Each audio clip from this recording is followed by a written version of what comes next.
Immediate hook. "Mom, why didn't you fight for me?" The words from my 17-year-old son's trembling lips cut deeper than any knife ever could. His eyes, so like his father's, were filled with years of bottled anger and confusion. I stood frozen in the doorway of the coffee shop where we'd agreed to meet, my first glimpse of him in almost 9 years, 9 birthdays, 9 Christmases, 3,285 nights of empty prayers. And now here he was, a stranger wearing my child's face, demanding answers to questions I never thought I'd have the chance to answer. But how could I begin to explain? How could I compress nearly a decade of courtrooms, restraining orders, emptied bank accounts, and false accusations into something a teenager could understand? The weight of his accusation hung between us like a physical thing. I could almost taste the bitterness in the air. "Tyler," I whispered, my voice cracking on the name I hadn't been allowed to say aloud, the name I'd whispered to the moon every night, hoping somehow the same light would touch his face wherever he was. The coffee shop buzzed with afternoon customers, none of them aware that my world was simultaneously crumbling and rebuilding itself with each passing second. The barista called out orders. A college student typed furiously on her laptop. And my son, my beautiful grown son, stared at me like I was a stranger who had committed the ultimate betrayal. "You just let him take me," he continued, each word deliberate and sharp. "You gave up. You chose your freedom, your new life, while I was told you didn't want me anymore." I felt my knees weaken as I finally moved toward the table. Each step was a battle against gravity and grief. I hadn't expected this to be easy, but nothing could have prepared me for the accusations in his eyes. The story he'd been told, the narrative that had shaped his understanding of the world and his place in it, was so fundamentally wrong that I didn't know where to begin unraveling it. "Tyler," I tried again, sliding into the chair across from him, fighting the urge to reach for his hands. "I never stopped fighting for you. Not for 1 day, not for 1 hour." He scoffed, a sound so painfully adult and guarded. "That's not what Dad said. That's not what the court said." He pushed his phone toward me, displaying a court document I'd never seen before, with highlighted sections about maternal abandonment and voluntary termination of parental rights. My signature, a crude forgery, sat at the bottom of the page. "That's not my signature," I said, my voice steadier now, fueled by a familiar anger. "And that's not what happened." "Then what did happen?" he demanded, leaning forward. "Where were you? Why did you just disappear when I was 8 years old? Do you have any idea what it's like to have your mother vanish? To have other kids ask where your mom is on Mother's Day? To make up stories because the truth, that she didn't want you enough to stay, was too humiliating?" Each question struck like physical blows. The coffee shop suddenly felt too small, too public for this reckoning. But we were here now, and I had waited too long for this moment to waste it. "Your father didn't just take your childhood from me, Tyler. He took mine from you." I opened my purse and removed the small, worn photo album I'd carried every day for 9 years. "Before I tell you what really happened, I need you to see these." I slid the album across the table, watching as suspicion warred with curiosity on my son's face. He hesitated, then opened to the first page. There we were, his tiny hand wrapped around my finger in the hospital, me reading to him on our old apartment floor, Tyler on my shoulders at the Lincoln Memorial. Birthday cakes, Halloween costumes, ordinary moments of extraordinary love. "I have hundreds more," I said quietly, "in storage. Every moment of your first 8 years. I would never have willingly given up a single one of those days with you, let alone 9 years. Something flickered in his eyes. Doubt, perhaps, about the story he'd been told. Or maybe just confusion. He closed the album and pushed it back toward me. "Then why did the judge give Dad full custody? Why did you never visit? Never call? Why did every letter I sent to you come back marked return to sender?" His voice cracked slightly on the last question, revealing the wounded child beneath the defensive teenager. "Because your father is a very powerful man with very dangerous friends," I said simply. "And he made me disappear, but not by choice. Never by choice." Tyler's expression hardened again. "That sounds like some conspiracy theory excuse." "I know it does," I admitted. "If someone told me this story, I wouldn't believe it either. But I'm going to tell you anyway, because you deserve the truth. All of it. Even the parts that sound impossible. Even the parts that will make you hate your father. Even the parts that will make you wonder if I could have fought harder, smarter, better. I took a deep breath, feeling the weight of the past 9 years pressing down on me. Your father didn't just take you, Tyler. He erased me, and I'm here to show you how and why and what I've been doing every single day since to find my way back to you. His eyes, so like mine despite everything, searched my face, looking for lies, for excuses, for abandonment. I held his gaze, steady and unflinching. I had nothing to hide anymore, not from him. I'll listen, he finally said. But that doesn't mean I'll believe you. That's fair, I nodded, feeling the first fragile thread of hope in years. That's all I'm asking for. A chance to tell you my side of our story. I glanced at my watch. Almost 4 p.m. I had waited 9 years for this moment. Now I had 2 hours before he needed to catch the bus back to Riverside, back to the father who had stolen him from me. 2 hours to begin undoing nearly a decade of lies. It started with the promotion, I began, watching my son's face carefully. The one your father took at Meridian Pharmaceuticals. You were 7, about to turn 8. Everything changed after that night. Act 2. Introduction of the narrator. My name is Rebecca Mitchell. Before I was erased, I was a middle school English teacher in Springfield, Massachusetts. I loved my job, my modest colonial house with the cracked front step, and most of all, I loved being Tyler's mom. I was 32 when everything fell apart, and now, at 41, I sometimes catch myself staring at my reflection, wondering if I'd recognize the woman I was supposed to become. Tyler was born when I was 24, just a year after marrying David. We'd met in college. He was the ambitious business major with perfect teeth and a family legacy, and I was the literature student who thought his confidence was endearing, rather than the warning sign it would later prove to be. The early years were good, or good enough that I ignored the red flags. His controlling nature disguised as protection, his ambition that increasingly left no room for my dreams, the way his charm switched off when we were alone. But Tyler changed everything. From the moment he was placed in my arms, with his dark curls and serious eyes, I found a purpose deeper than anything I'd known before. Even as my marriage began showing cracks, David's long absences, his coldness, his subtle criticisms that chipped away at my confidence, Tyler was the sun my world revolved around. I lived for our quiet routines, making pancakes shaped like dinosaurs on Sunday mornings, reading just one more chapter every night until we'd finished entire books, collecting interesting leaves on our walks to school. I taught him to tie his shoes, to apologize sincerely, to look for helper people when scared. I kissed scraped knees and cheered at t-ball games and sat up through fevers and nightmares. In those days, we lived in a small suburb outside Springfield. I taught at Longmeadow Middle School, grading papers after Tyler went to bed and planning lessons during his weekend visits to David's mother in Boston. It wasn't the life I'd imagined in college, but it was mine, and it was enough, until David got the promotion. The night he told me about the executive position at Meridian Pharmaceuticals, he brought home champagne and takeout from the expensive Thai restaurant we saved for celebrations. "This is it, Beck," he said, eyes gleaming with an intensity that both attracted and unsettled me. "This is what we've been working toward."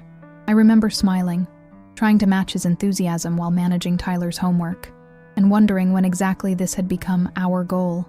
The promotion meant moving to Riverside, Connecticut, a wealthy enclave where David would fit right in with his designer suits and country club ambitions. It meant leaving my teaching position, my friends, the community I'd built. It meant uprooting Tyler from his school and friends. "I don't know, David," I said carefully. "My contract runs through the school year, and Tyler's doing so well here. Maybe we could wait until summer." His smile dimmed slightly. "The position starts next month. I've already started looking at houses in Riverside. There's a private school that's perfect for Tyler. Not a question. Not a discussion. A decision already made. We should talk about this more," I insisted. "Together, as a family." That was the first night I saw the side of David that would later become all too familiar. The cold calculation, the barely restrained anger when challenged. "There's nothing to discuss, Rebecca. This is happening. It's best for all of us. You'll find another teaching job. Or maybe you can finally take a break. Focus on the house, on Tyler." The argument that followed was the first of many. I wanted to believe we could compromise, that my career and Tyler's stability mattered in the equation. But David had already sold our future to the highest bidder, and nothing I said could change his mind. We moved to Riverside the following month. The house was beautiful, a sprawling colonial with manicured gardens and more bathrooms than we could use, but it never felt like home. Tyler struggled to adjust to his new school, where designer clothes and European vacations were conversation starters. I struggled to find my place in a community where women my age were either high-powered executives or polished stay-at-home wives who managed charity galas with military precision. David thrived. He worked longer hours, attended business dinners, traveled frequently. When he was home, he was distracted, irritable, or obsessively focused on Tyler's academic performance. The warm, charming man I'd married seemed to have been replaced by a stranger who viewed his family as extensions of his professional image. Then came the night I found the files. I was organizing David's home office, one of the many tasks that had become my responsibility in our new life, when I noticed a folder marked Meridian FC12 behind a row of finance books. Something about the way it was hidden made me curious. Inside were test results, clinical trial data, and internal memos about a new antidepressant Meridian was developing. Most of it was technical jargon beyond my understanding, but one memo stood out. Adverse reactions in 37% of test subjects must be minimized in reporting. Focus on the 63% success rate. I didn't fully comprehend what I was reading, but I knew enough to feel uneasy. That night, I made the mistake of asking David about it. "You went through my private files?" he asked, his voice dangerously quiet. "I was organizing your office," I explained. "David, that memo, it sounds like they're hiding side effects. Is that legal?" He laughed, but there was no humor in it. "You're an English teacher, Rebecca. You have no idea what you're looking at or the context behind it. This is exactly why work stays at work. But if people are getting hurt, enough." He cut me off. "You're overreacting and misunderstanding complex pharmaceutical development processes. Drop it." I should have listened. I should have pretended to believe him. But something had shifted in me since the move. A growing realization that I had allowed myself to become smaller to accommodate David's expanding ambitions. That night, for the first time in our marriage, I decided not to back down. "If it's nothing, then explain it to me," I insisted. "Because it looked like your company is hiding dangerous side effects." His expression changed then, from dismissive to calculating. "You know what? You're stressed. The move, the adjustment. Maybe you should talk to Dr. Winters about medication." The abrupt change of subject caught me off guard. "What? I don't need medication. I need you to take my concerns seriously." "I am taking you seriously, Rebecca. I'm concerned about your mental health. The paranoia, the accusations. It's not like you." His voice was suddenly gentle, concerned. It was the first time he'd shown any interest in my well-being in months, and something about it felt wrong. That night marked the beginning of the gaslighting. Small at first, files disappearing, conversations he claimed never happened, appointments added to my calendar I didn't remember making. When I'd mention these discrepancies, David would exchange concerned glances with Tyler, or suggest gently that perhaps I was working too hard, not sleeping enough, still adjusting to our new life. Within 6 months of the move, I was questioning my own memory, my own perceptions. Friends I'd made in Riverside gradually stopped calling, citing busy schedules or unanswered invitations I never received. My parents' calls became less frequent, often cut short by mysterious connection problems. Even Tyler began watching me with cautious eyes, coached by David to keep an eye on Mom and report any strange behavior.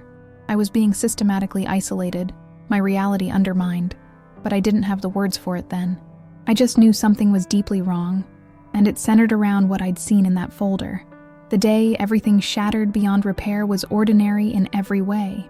October 12th, a Tuesday. Tyler had a science project due, David was traveling for business, and I was scheduled to volunteer at the school library. I dropped Tyler off, waving as he joined his friends with the easy adaptability of childhood. I had no way of knowing it would be the last normal moment we would share for 9 years. When I arrived home that afternoon, 2 police officers were waiting in my driveway, alongside a woman who introduced herself as a social worker. They had questions about my increasingly erratic behavior, concerns reported by multiple sources about my mental stability and ability to care for my child. And just like that, the trap David had been laying for months snapped shut around me. Act 3. First betrayal. "Mrs. Mitchell," the male officer said, his voice professionally neutral. "We have some concerns we need to discuss with you. Would you mind if we came inside?" My heart was racing, but I maintained a calm exterior. There must be some mistake, I thought. Some misunderstanding I could easily clear up. Of course, I replied, leading them into the living room I'd so carefully decorated to make our new house feel like home. Family photos lined the mantel, Tyler's school pictures, our vacation to the Grand Canyon, moments of happiness that now seemed to belong to another lifetime. "I'm Sandra Winters from Child Protective Services," the woman said once we were seated. She had a kind face that contrasted with her rigid posture. "We've received several concerning reports about your behavior over the past few months." "My behavior?" I repeated, genuinely confused. "What reports? From whom?" The officers exchanged glances. "We have statements from your husband, your son's teacher, your doctor, and 2 neighbors," the female officer explained. "They've all noted significant changes in your behavior. Paranoia, memory issues, verbal outbursts, possible substance abuse." Each accusation hit like a physical blow. "That's completely false," I said, struggling to keep my voice steady. "I don't know what you've been told, but I'm not having memory issues or outbursts, and I certainly don't abuse substances." Sandra opened a folder.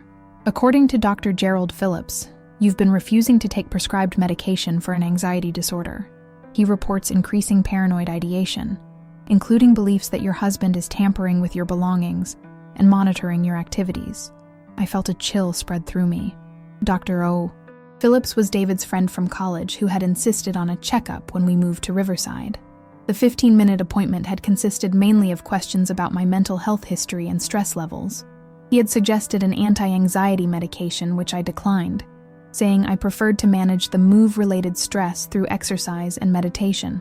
"I've only met Dr. Phillips once," I explained. "He suggested medication for adjustment stress, which I declined.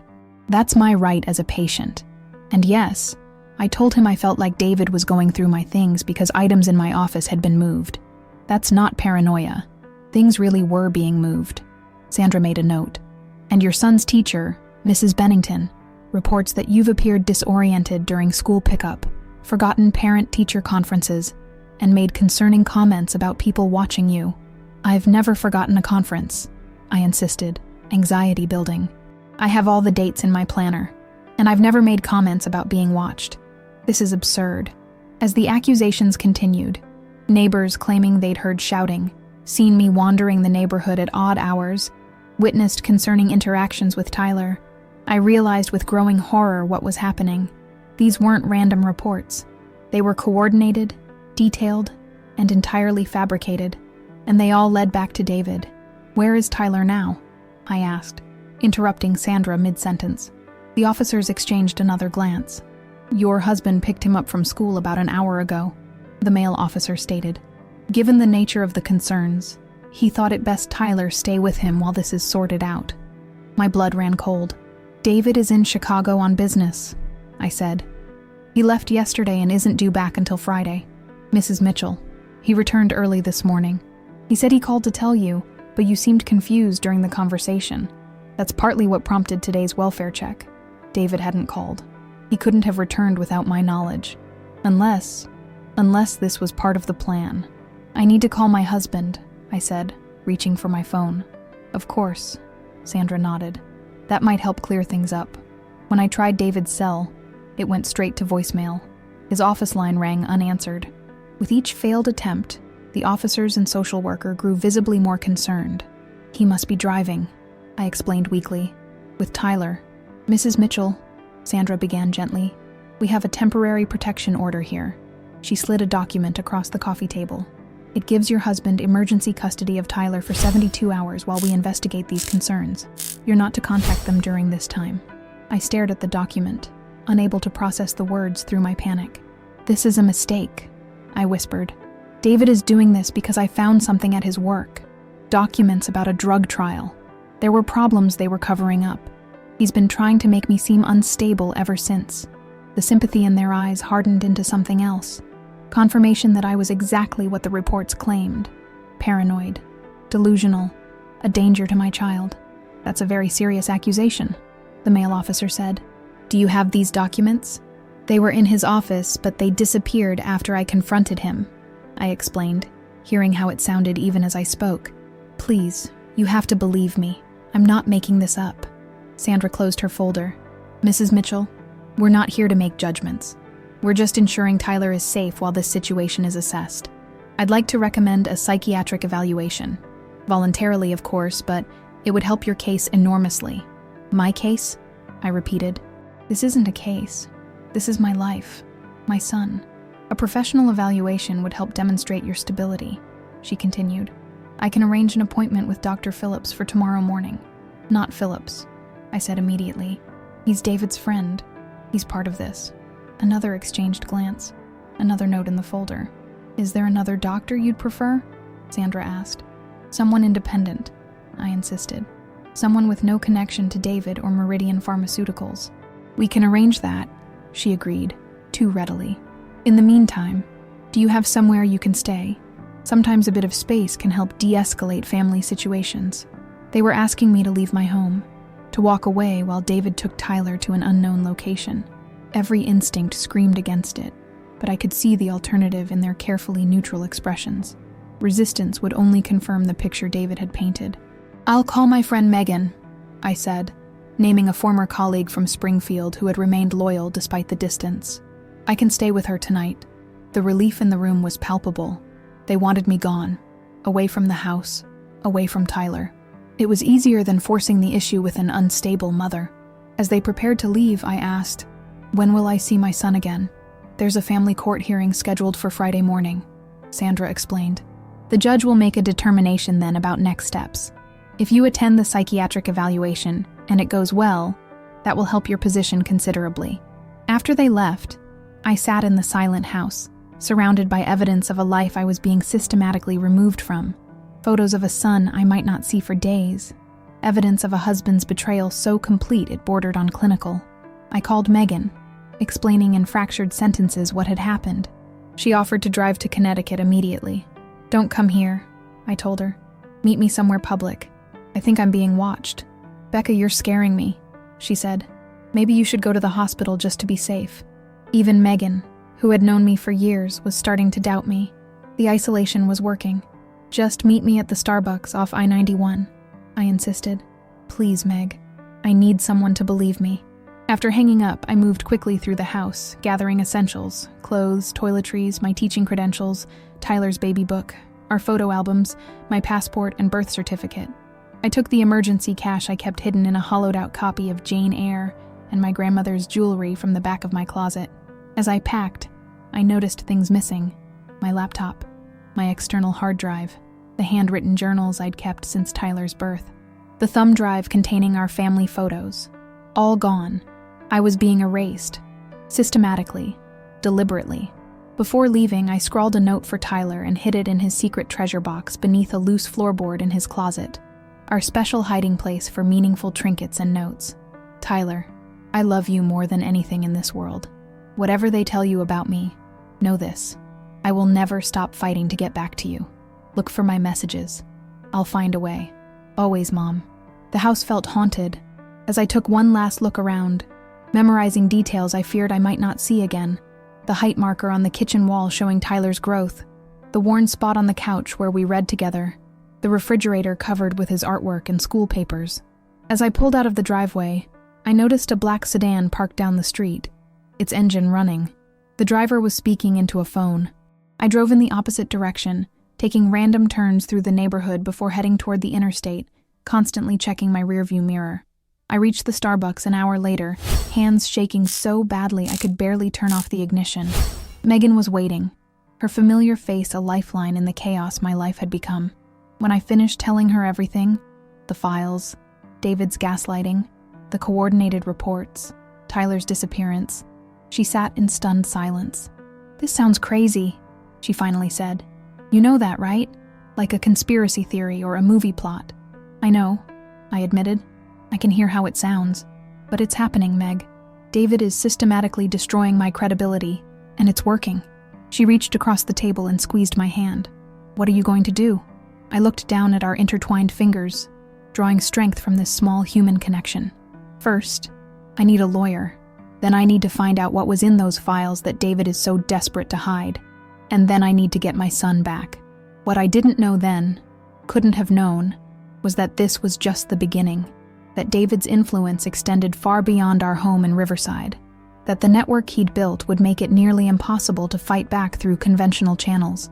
I didn't know that within 72 hours, I would lose everything: my son, my home, my reputation, my identity, that the system designed to protect vulnerable people would instead be weaponized against me with surgical precision. I didn't know that the next time I would see Tyler's face would be 9 years later, across a coffee shop table, his eyes filled with accusations of abandonment.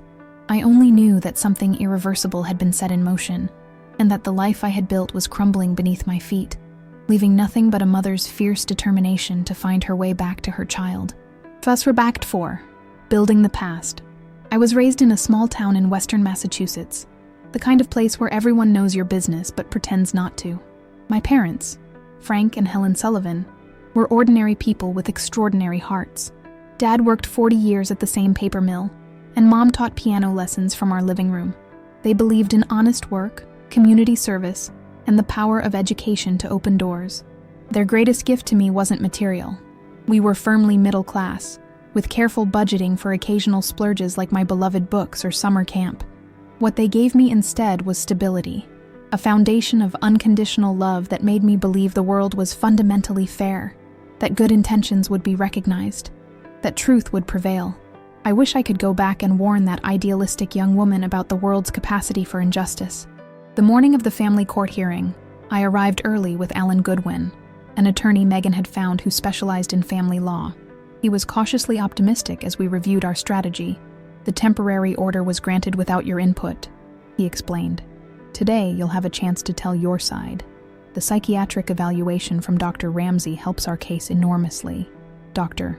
Linda Ramsey, a court-approved psychiatrist with no connection to Riverside or Meridian, had spent 3 hours with me the previous day.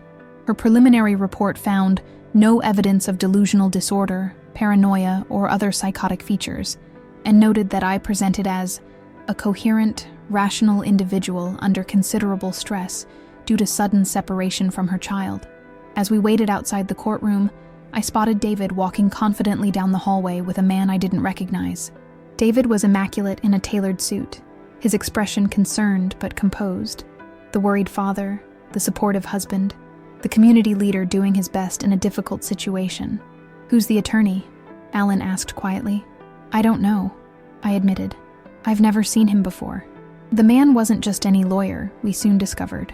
He was James Whitfield, former state prosecutor turned private attorney, known for handling high-profile divorce and custody cases for wealthy clients. His reputation for ruthless efficiency was legendary in legal circles. When the bailiff called our case, I searched the courtroom for Tyler, but he wasn't there. "Where's my son?" I whispered to Alan. "At school, most likely," he replied. Children rarely attend these preliminary hearings. Judge Caroline Hoffman, a stern-faced woman in her 60s, reviewed the file before addressing the court. "This is a hearing to determine temporary custody arrangements for the minor child, Tyler Mitchell, age 8, pending further investigation into concerns about Mrs. Rebecca Mitchell's mental health and ability to provide appropriate care. Mr. Whitfield, as you represent the petitioner, please begin." What followed was a character assassination so thorough, so meticulous, that I sat in stunned silence as my life was rewritten before my eyes. Whitfield presented affidavits from Dr. Phillips describing my increasing paranoia and refusal to accept treatment for deteriorating mental health. Tyler's teacher testified to erratic behavior and concerning statements. 2 neighbors detailed witnessing public emotional outbursts and disoriented wandering. My former principal from Longmeadow, a woman who had written glowing performance reviews for years, now claimed I had shown concerning emotional instability in my final months of teaching. Most devastating was the statement from my parents. Frank and Helen Sullivan, who had taught me the importance of honesty and integrity, now attested to long-standing emotional fragility and episodes of instability dating back to adolescence. They expressed support for David's petition for full custody, until Rebecca receives the help she clearly needs. I turned to Alan in shock. My parents would never say these things. Never. He squeezed my arm in warning, but it was too late. Judge Hoffman fixed me with a stern gaze. "Mrs. Mitchell, please refrain from outbursts or I'll have you removed from my courtroom." Whitfield continued. producing medical records I had never seen, documenting prescriptions I had never taken, therapy sessions I had never attended, diagnoses I had never received. He played a recording of a phone call allegedly between David and me, where a woman's voice, similar to mine but somehow off, rambled incoherently about being watched and followed. "That's not me," I whispered to Alan. "That is not my voice." When our turn came, Alan presented Dr. Ramsey's evaluation, my spotless teaching record, character statements from Megan and 2 other former colleagues. He calmly refuted each accusation, pointing out inconsistencies and questioning the sudden emergence of mental health concerns that coincided precisely with my discovery of troubling documents at David's workplace. "Your Honor," Alan concluded, "what we're seeing here is not a mother's mental health crisis, but a calculated campaign to discredit Mrs. Mitchell after she discovered potentially incriminating information about Meridian Pharmaceuticals. We request that the temporary order be lifted and Mrs. Mitchell be granted at minimum shared custody while any legitimate concerns are properly investigated." Judge Hoffman's expression remained impassive. "Mr. Mitchell, would you like to address these allegations about Meridian Pharmaceuticals?" David stood, the picture of dignified concern. "Your Honor, I've been devastated by the deterioration in my wife's mental health over the past year. The allegations about Meridian are part of a paranoid delusion that emerged after our move to Riverside. There are no documents, no cover-up. Rebecca needs help, not encouragement of these fantasies. I love my wife, and I want her to get better, but my priority has to be protecting our son during this difficult time." His performance was flawless, concerned, reasonable, even loving. I could see its effect on the judge's face. "Mrs. Mitchell," Judge Hoffman addressed me directly, "do you have these alleged documents from Meridian Pharmaceuticals?" "No, Your Honor," I admitted. "They disappeared from my husband's home office after I confronted him about them." "Convenient," David murmured, just loudly enough to be heard. The judge's expression hardened. "Without evidence, these are serious accusations against a reputable company. Mr. Goodwin, I'd advise your client to focus on addressing the documented mental health concerns rather than making unsubstantiated claims." When the ruling came, it was swift and devastating. The temporary protection order was extended for 90 days. David was granted full temporary custody of Tyler. I was allowed supervised visitation twice weekly at the Family Services Center. I was ordered to undergo a comprehensive psychiatric evaluation with a court-appointed specialist, Dr. Gerald Phillips. "Your Honor," Alan objected, "Dr. Phillips is a close personal friend of Mr. Mitchell. We request an independent evaluation. Dr. Phillips is on our approved provider list and has an excellent reputation," Judge Hoffman replied dismissively. "The court sees no conflict of interest. Next case." Outside the courtroom, I fought to maintain composure as Alan outlined our next steps. "We'll appeal the evaluation order, file for a change of venue, request a guardian ad litem for Tyler to ensure his voice is heard. This isn't over, Rebecca." But David's confident smile as he passed us in the hallway told a different story. This was his world now, a world of influence, connections, and power I was only beginning to understand. I held on to one hope. My first supervised visit with Tyler was scheduled for the following day. Whatever else happened, I would see my son, explain what was happening, reassure him of my love. When I arrived at the Family Services Center, however, I was met by a visibly uncomfortable caseworker. "I'm so sorry, Mrs. Mitchell. There's been a change. Dr. Phillips submitted an emergency recommendation that visits be suspended pending your psychological evaluation. The judge approved it this morning." The ground seemed to shift beneath my feet. "But I haven't even seen Dr. Phillips yet. My appointment isn't until next week." She avoided my eyes. "I don't know the details. I'm just following the court order. Can I at least speak to Tyler on the phone? Send him a letter? He must be so confused." My voice broke on the last word, imagining my 8-year-old son trying to understand why his mother had suddenly vanished from his life. "All contact needs to go through Mr. Mitchell for now," she explained. "I really am sorry." That night, in Megan's spare bedroom, I pulled out the photo albums I'd managed to rescue. Tyler as a newborn, red-faced and squalling. Tyler taking his first steps, arms outstretched toward my camera. Tyler on his first day of kindergarten, backpack nearly as big as he was. Tyler and me at the beach last summer, building an elaborate sandcastle as the tide crept closer. Each memory was a testament to what had been stolen, not just my son, but our shared history, our daily rituals, the 1,000 tiny moments that formed the tapestry of our relationship. I thought of all I had given to motherhood, the career advancement deferred, the sleepless nights, the constant juggling of responsibilities. I remembered holding Tyler through ear infections and nightmares, advocating for him when he struggled with reading in first grade, teaching him to stand up for himself on the playground. I had shaped my entire life around being his mother, prioritizing his needs above my own, without resentment or regret. And now, with clinical precision, David was not only taking Tyler from me, he was rewriting our history, turning my devotion into delusion, my protection into pathology. The system that should have protected us was instead enabling his abuse of power. Every institution I had trusted, medicine, law enforcement, the courts, even family, was being weaponized against me through David's influence and connections. It was then I realized that playing by their rules would never work. The game was rigged from the start. If I was going to fight for Tyler, I would need to find another way. Outside the courts, beyond the reach of David's influence, somewhere truth still mattered.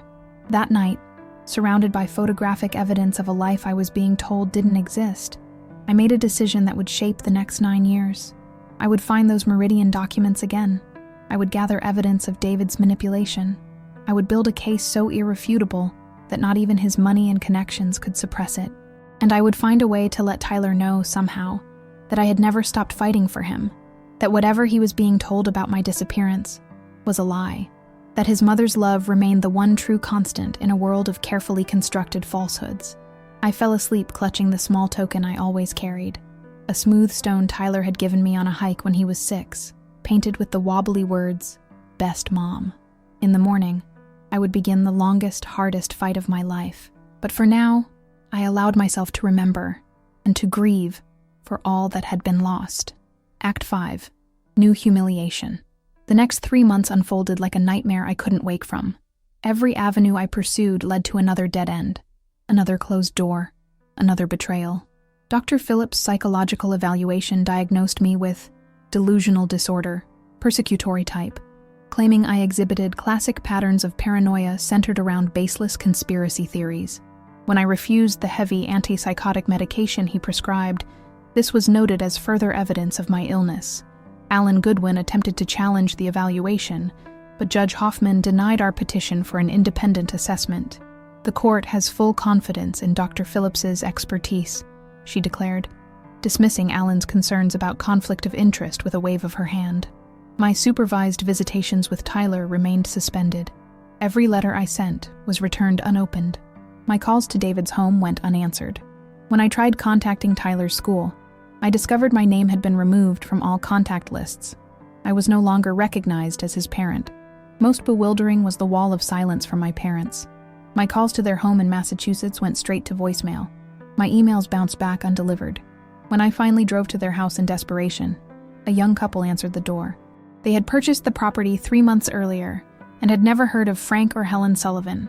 It was as if my entire life before Riverside was being systematically erased.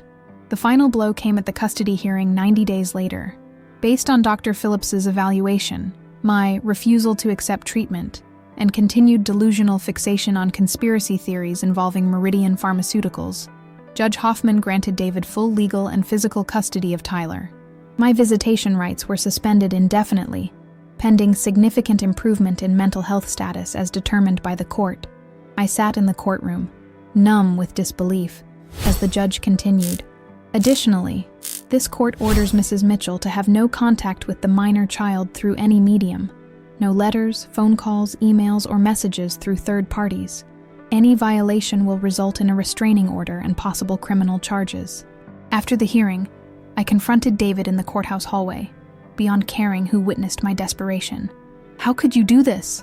I demanded, my voice breaking. "He's my son. Our son. This isn't about me or you. It's about Tyler. He needs his mother." David glanced around to ensure we had an audience before responding. His voice was pitched perfectly, concerned, but firm. "Rebecca, please. This is exactly the kind of emotional instability that concerns everyone. Tyler is safe and well cared for. When you accept the help you need, we can discuss re-establishing contact. There's nothing wrong with me," I insisted. You're doing this because of what I found in those files. What are you hiding, David? What's in the FC-12 trial data that's worth destroying your wife and traumatizing your child? His expression hardened for a fraction of a second, a glimpse of the real David beneath the concerned husband facade. Then, loudly enough for nearby court officers to hear, he said, "This is exactly what Dr. Phillips described. Fixed delusions about non-existent documents. Rebecca, for Tyler's sake, please accept treatment." As I opened my mouth to respond, I felt hands on my shoulders. 2 court officers had materialized beside me. "Ma'am, you need to step away," one said firmly. I looked around wildly, suddenly aware of the scene David had orchestrated. The unstable ex-wife, the patient, reasonable father, the public confrontation that would only reinforce the court's decision. "You won't get away with this," I whispered, as the officers gently but firmly led me away. David's reply was so quiet only I could hear it. "I already have." That night, I sat in Megan's guest room staring at the wall. My mind replayed every moment of the past 3 months, searching for what I could have done differently, what evidence I might have gathered, what arguments might have swayed the judge. Megan knocked softly before entering with a cup of tea. "Alan called," she said. "He's filing an appeal, but..." Her voice trailed off. "But it won't make any difference," I finished. "The system is rigged. David has too much influence."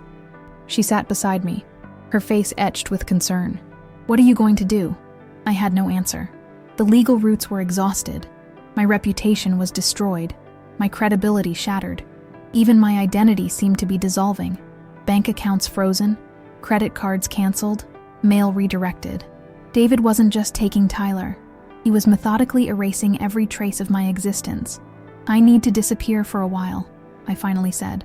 "Regroup. Find another way to fight this." Megan looked alarmed. "Rebecca, that could make everything worse. The court would see it as..." "As what?" I interrupted. "Further evidence of my instability? They've already decided that. I have nothing left to lose except my freedom, and that's next on David's list. The way he's setting things up, it's only a matter of time before I'm committed or arrested." "What about Tyler?" she asked gently. The question pierced through my despair. What about Tyler? What was David telling him about my absence? Was he confused, hurt, angry? Did he believe I had abandoned him? The thought was unbearable. "I need to find a way to let him know the truth," I said. "Something David can't intercept or control." The next morning, I withdrew the last of my savings, a pitiful $3,147 that had escaped David's financial stranglehold. I purchased a used laptop from a pawn shop, paying cash. At a discount store, I bought hair dye, scissors, and clothes different from my usual style. In the bathroom of a highway rest stop, I transformed from Rebecca Mitchell, suburban English teacher, into someone unrecognizable, hair cropped and darkened, makeup heavier than I'd ever worn, posture altered. My plan was desperate but simple. I would find a way back to Riverside, observe Tyler from a distance, and somehow get a message to him explaining the truth. Once he knew I hadn't abandoned him, I would retreat and build a case against David, finding the Meridian documents again, or gathering evidence of his manipulation. What I didn't count on was David's thoroughness. When I returned to Riverside 3 days later, staying in a cheap motel under a false name, I discovered our former home had been sold. A new family had moved in, with no forwarding address for the Mitchells. Tyler's school had no record of his current enrollment. David's position at Meridian had been filled by someone else. He'd apparently transferred to the company's Seattle office. My son had vanished as completely as my former life. At the motel that night, I sat on the edge of the bed, staring at my unfamiliar reflection in the mirror. The woman looking back at me was a stranger, hollowed out by loss, hardened by betrayal, sustained only by a mother's desperate love. I had 2 choices: surrender to the narrative David had created, accept the diagnosis, take the medication, and hope that someday he would allow me supervised access to my son. Or I could fight, outside the system that had failed me, beyond the reach of David's influence. The decision made itself. If the legal paths were closed, I would forge new ones. If official channels were corrupted, I would find underground allies.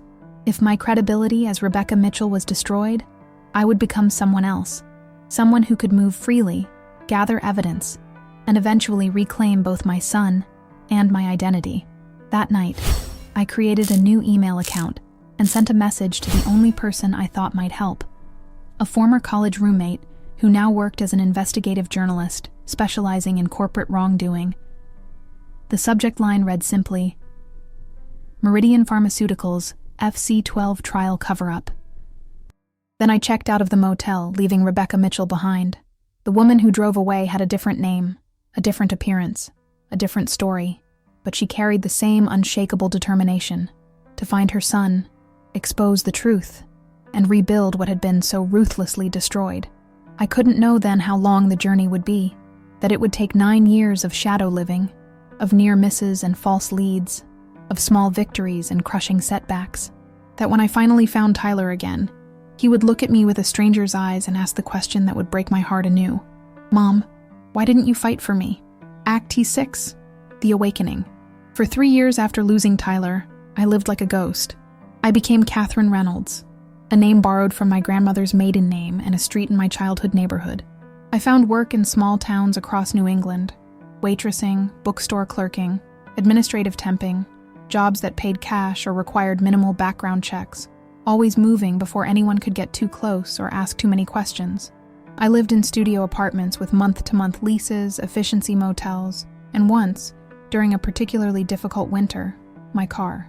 I cut my own hair, bought clothes from thrift stores, and learned to disappear in plain sight, the unmemorable woman with a pleasant smile and forgettable face. But beneath this carefully constructed invisibility, I was working, always working. My journalist contact, Eliza, had been initially skeptical about my claims regarding Meridian's FC12 trials, but she agreed to look into it, partly out of loyalty to our college friendship, and partly because pharmaceutical cover-ups were her specialty.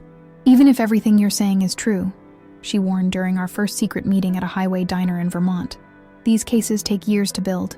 Corporate whistleblower protections are weak, and companies like Meridian have armies of lawyers to bury evidence and discredit witnesses."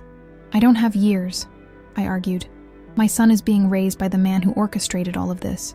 Every day that passes, David's version of reality becomes Tyler's truth."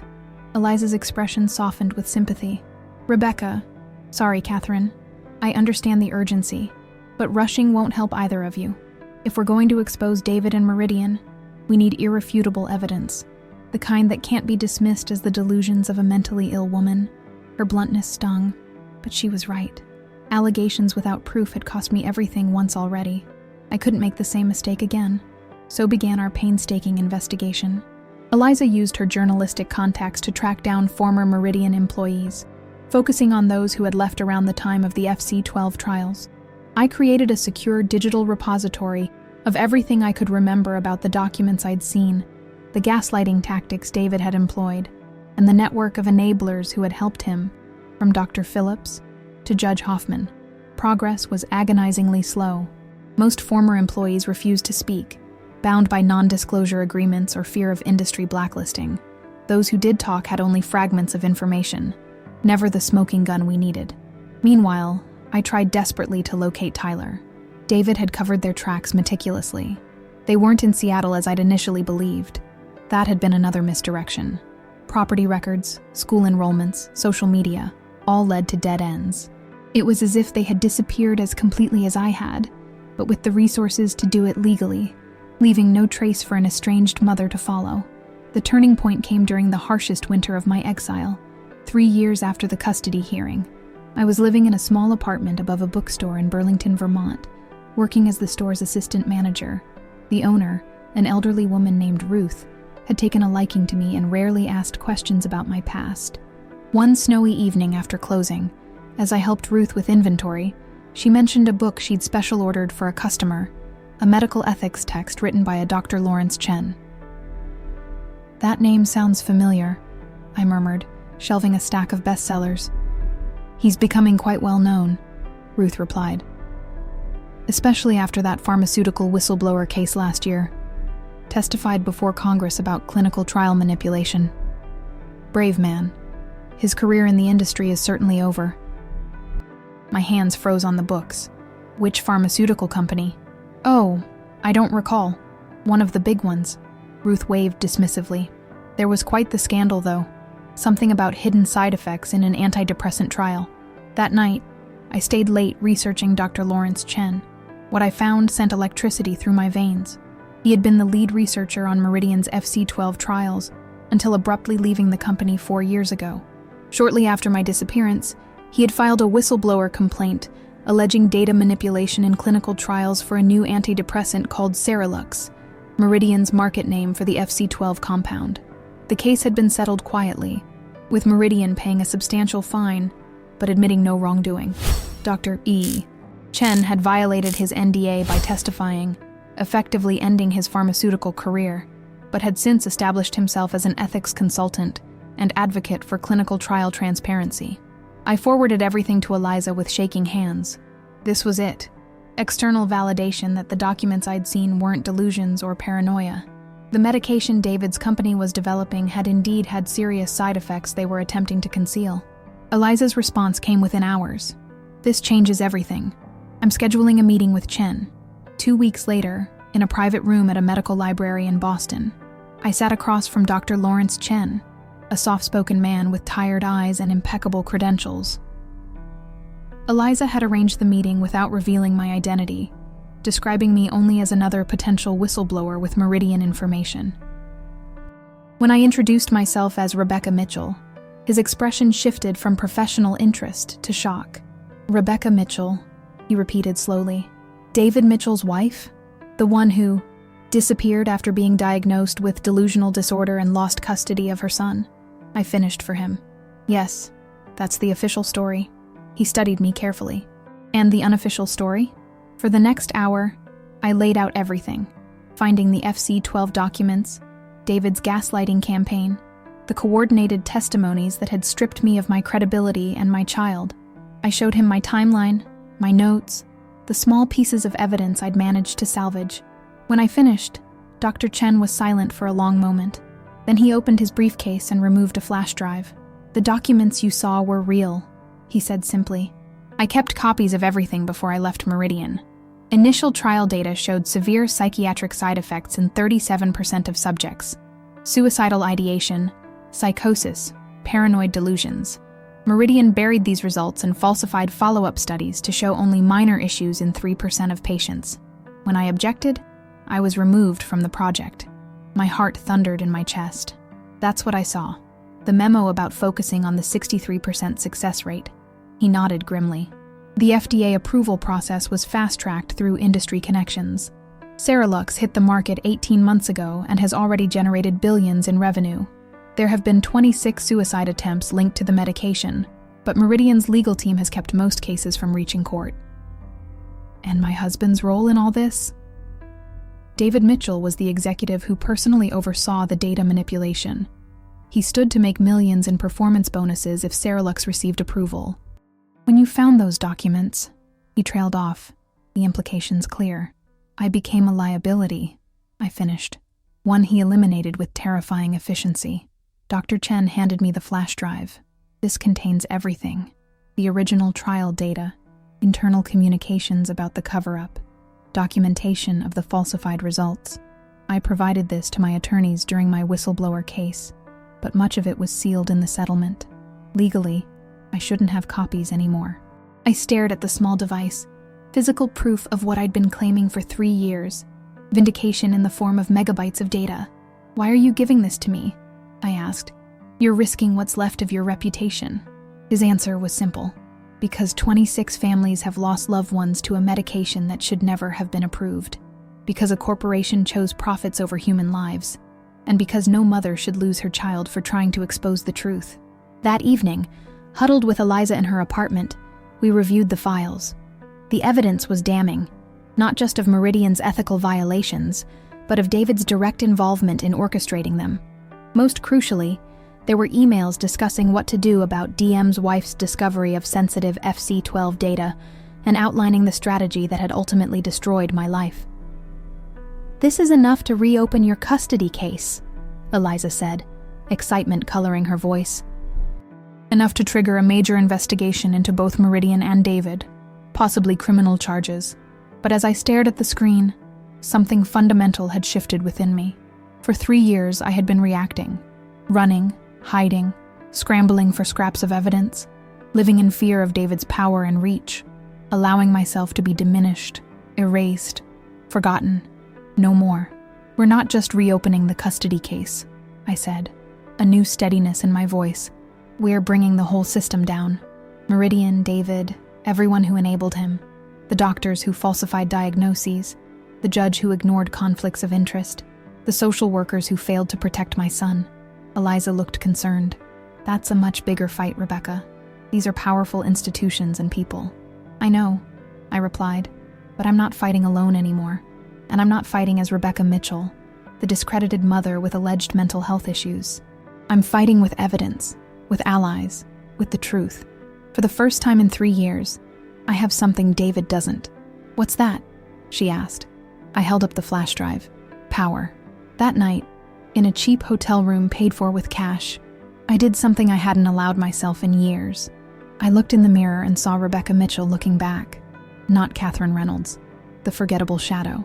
Not the diagnosis David had manufactured. Not the failure the courts had declared me. Just Rebecca, Tyler's mother, a woman who had survived the systematic destruction of her life and emerged stronger, smarter, and more determined than before. For 3 years, I had been a ghost, insubstantial, haunting the edges of a life I could no longer claim. But ghosts can't fight back. Ghosts can't reclaim their children, or expose corporate corruption, or hold powerful men accountable. It was time to stop haunting and start hunting. In that moment of clarity, I made 3 promises to myself. I would find Tyler and tell him the truth, no matter how long it took.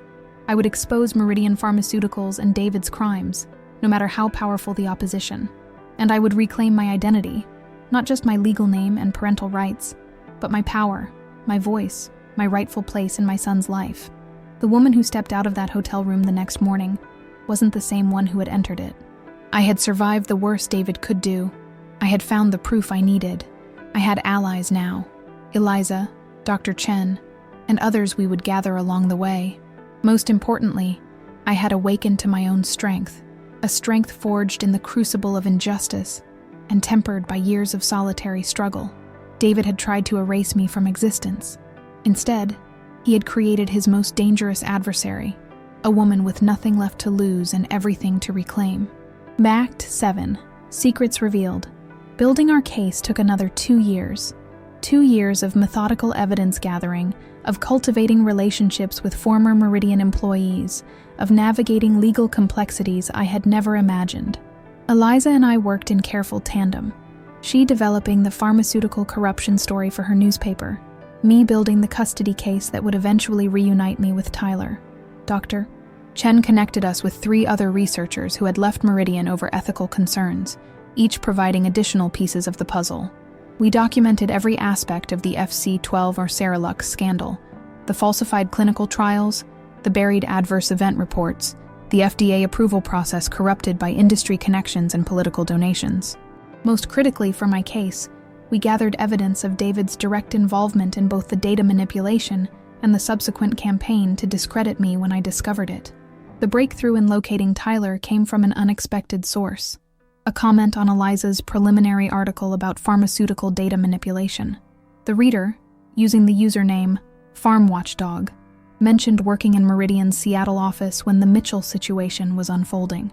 Eliza reached out through the comment system, and after careful vetting, we arranged a secure meeting. Sarah Jenkins had been an administrative assistant in Meridian's legal department during the Cerelux approval process. She remembered the internal panic when I discovered the FC12 documents and the coordinated effort that followed to discredit me. It was all handled through private emails and closed-door meetings, she explained, nervously twisting her wedding ring. But I processed the paperwork for the legal team. The things they did to you, I've never seen anything like it. Manufactured medical records, coordinated testimony, even payments to the judge's re-election campaign through shell companies. Do you have documentation? Eliza asked, her recorder running. Sarah nodded, sliding a manila envelope across the table. Copies of everything I could safely access. I also know where they relocated David Mitchell after the custody proceedings. The company set him up with a new identity at their subsidiary in Portland, Oregon. New position, new house, new school for your son. My heart nearly stopped. Tyler's in Portland? As of 6 months ago when I left Meridian, yes. Living under the name Tyler Reynolds. David goes by Daniel Reynolds now. The company created entire new identities for them: the works, social security numbers, birth certificates, academic records. The irony wasn't lost on me. David had given my son the same surname I had adopted while in hiding, perhaps some subconscious acknowledgement of what he had stolen. "Why are you helping us?" I asked. "You're risking everything." Sarah's eyes filled with tears. "My sister was prescribed Cerelux after her second child. The side effects were, she's still in a psychiatric facility. They call it postpartum psychosis, but it started exactly 2 weeks after she began taking the medication. When I saw the correlation in the hidden data, I tried raising concerns. My supervisor told me to remember my NDA, and that my husband's position at Meridian could be impacted by unnecessary complications. Another life damaged by corporate greed and silenced by systematic intimidation. The pattern was familiar, the tactics consistent. "We'll protect your identity," Eliza promised. "You'll be an anonymous source in any publication." With Sarah's information, we finally had a complete case and a location for Tyler. The temptation to rush to Portland immediately was overwhelming, but Eliza and our newly assembled legal team counseled patience. If you approach Tyler directly, David could claim harassment or violation of the custody order, explained Miranda Vasquez, a family law attorney with experience in cases involving parental alienation. "We need to file the motion to reopen the custody case first, with all our evidence of fraud upon the court. Once the judge sees the extent of the deception, we'll request an immediate temporary order allowing contact." The waiting was excruciating, but I had endured 5 years of separation already. A few more months to ensure I regained legal access to my son seemed a reasonable trade-off. We filed the case in federal court to avoid the local jurisdiction where David had exerted his influence. The motion included Dr. Chen's evidence, Sarah's documentation, affidavits from the other Meridian whistleblowers, and a comprehensive timeline connecting the pharmaceutical cover-up to my discreditation and loss of custody. The response was swift, and exactly what we had anticipated. Meridian's legal team moved to have the case dismissed and the evidence sealed, citing confidential business information and previously settled matters. David, through his attorneys, denied all allegations and insisted I was still suffering from the same delusional disorder that had necessitated the original custody arrangement. What they hadn't anticipated was Eliza's parallel strategy. The day after our federal filing, her newspaper published a comprehensive investigative series titled Cerelux, Profit, Lies, and Hidden Dangers, detailing Meridian's manipulation of clinical trial data and the resulting patient deaths. A sidebar article outlined my story, how a mother had lost custody of her child after discovering evidence of corporate wrongdoing. The timing was deliberate and devastating for Meridian. With the story now public, their attempts to have our evidence sealed appeared as further cover-up. 3 days after publication, the FDA announced a formal investigation into Cerelux approval. A week later, shareholders filed a class action lawsuit against Meridian executives, including David, for securities fraud. As public and regulatory pressure mounted on Meridian, our custody case gained momentum. The federal judge denied the motion to dismiss and instead expedited the hearing, citing substantial evidence of potential fraud upon the court and urgent child welfare concerns. Through careful legal maneuvering, we managed to keep Tyler's location, an assumed name sealed in court documents, preventing media from approaching him before I could. The last thing I wanted was for him to learn the truth from news reports, rather than from me. The day of the federal hearing arrived, exactly 5 years and 7 months after I had last seen my son. I wore a simple blue dress, my hair back in its natural color and style. For the first time in years, I appeared in court as myself, Rebecca Mitchell, not the shadow identity I had adopted for survival. David's legal team arrived with the expected arguments, questioning the federal court's jurisdiction, attacking the credibility of our witnesses, attempting to frame the case as the desperate actions of a mentally unstable woman. But each objection was methodically overruled, each character assassination countered with documented evidence of the orchestrated campaign against me. When Dr. Chen testified about the Cerelux data manipulation and David's direct involvement, I watched my ex-husband's confident facade begin to crack. When Sarah Jenkins detailed the internal communications about neutralizing DM's wife after my discovery of the files, his face paled visibly. And when our team presented forensic evidence that my signature had been forged on the supposed voluntary termination of parental rights, his carefully constructed world began to visibly crumble. The federal judge, a stern woman with 30 years on the bench and a reputation for intolerance of legal games, listened to 3 days of testimony before rendering her decision. This court finds clear and convincing evidence of fraud upon the court in the original custody proceedings, she stated, her voice ringing with controlled anger. The documentation provided demonstrates a coordinated effort to present false testimony, fabricate medical evidence, and manipulate judicial proceedings, all to deprive a mother of her parental rights after she discovered potentially criminal corporate misconduct. She turned her gaze directly to David, who sat stiffly between his attorneys. Mr. Mitchell, this court is referring evidence of witness tampering, perjury, and obstruction of justice to the U.S. Attorney's Office for potential criminal prosecution. Additionally, all records from the original custody proceedings are ordered unsealed and transmitted to the medical and legal ethics boards for review of the professionals involved. Then she addressed me. Mrs. Mitchell, this court hereby vacates all previous custody orders as they were obtained through fraud. You are granted temporary full legal and physical custody of your son, Tyler Mitchell, pending a transition hearing to be scheduled within 30 days. The words I had waited nearly 6 years to hear washed over me like a physical wave. My vision blurred with tears as she continued. Given the extraordinary circumstances and documented parental alienation, this court orders a supervised reunification process with appropriate therapeutic support for the minor child. Mrs. Mitchell, while your legal custody is restored effective immediately, the actual physical transition must be handled with sensitivity to your son's emotional well-being. He has been living with a false narrative about your absence for nearly 6 years. I nodded, swallowing the lump in my throat. I understand, Your Honor. Tyler's well-being is my priority. A court-appointed reunification therapist will facilitate an initial meeting within 72 hours. Mr. Mitchell, you are ordered to inform your son of this court's decision and prepare him for reunification. You are further ordered not to leave the jurisdiction or attempt to conceal the child's whereabouts. The U.S. Marshals will enforce this order if necessary. David sat frozen, the empire he had built on lies collapsing around him. In a matter of days, he had lost his professional reputation, his corporate position, his legal maneuvering room, and now, his control over Tyler. The federal investigation into Meridian would likely result in criminal charges. The man who had systematically destroyed my life now faced the destruction of his own, by his own actions, exposed to the light of truth. But as I left the courthouse, surrounded by my legal team and the allies who had helped restore my identity and rights, I felt no triumph, no vindication, no desire for revenge.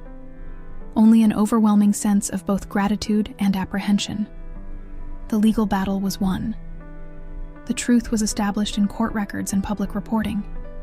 My name was cleared, my parental rights restored, my credibility reestablished.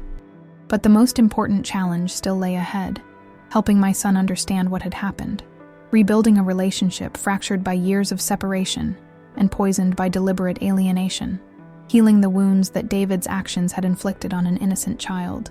Tyler was now 14, no longer the 8-year-old boy I had lost. He had lived nearly half his life believing his mother had abandoned him. How would he react to learning that his father had engineered that abandonment? That his entire understanding of his family history was built on carefully constructed lies? As I prepared for our court-mandated reunion, I carried with me not just the legal victory but the weight of responsibility for helping Tyler navigate this seismic shift in his reality. The system that had failed us had finally acknowledged its failure, but that acknowledgement couldn't erase the years of separation or the damage done. The flash drive that had started our journey back to each other sat in my pocket, no longer needed as evidence, but preserved as a reminder of how easily truth can be buried and how persistent one must be to unearth it again. Tomorrow, I would see my son for the first time in 2,047 days. The court had mandated a meeting at the reunification therapist's office in Portland, neutral ground for what would inevitably be an emotionally charged reunion. What would I say to the child who had grown into adolescence without me? How could I explain the complexity of what had happened in terms he could understand? How could I help him reconcile the father he knew with the man revealed in court documents? These questions accompanied me back to my hotel room, where I sat staring at recent school photos of Tyler provided by the court, a lanky teenager with serious eyes and his father's strong jawline. The 8-year-old I had lost was gone forever, replaced by this stranger who shared his name and face. Yet somewhere beneath the years of separation and lies, he was still my son, still the boy who had once painted best mom on a smooth river stone, still the child I had never stopped fighting for, not for one day, not for 1 hour. Tomorrow, I would begin the longest and most important journey of all, the journey back to each other. Act 8. Preparing the counterattack.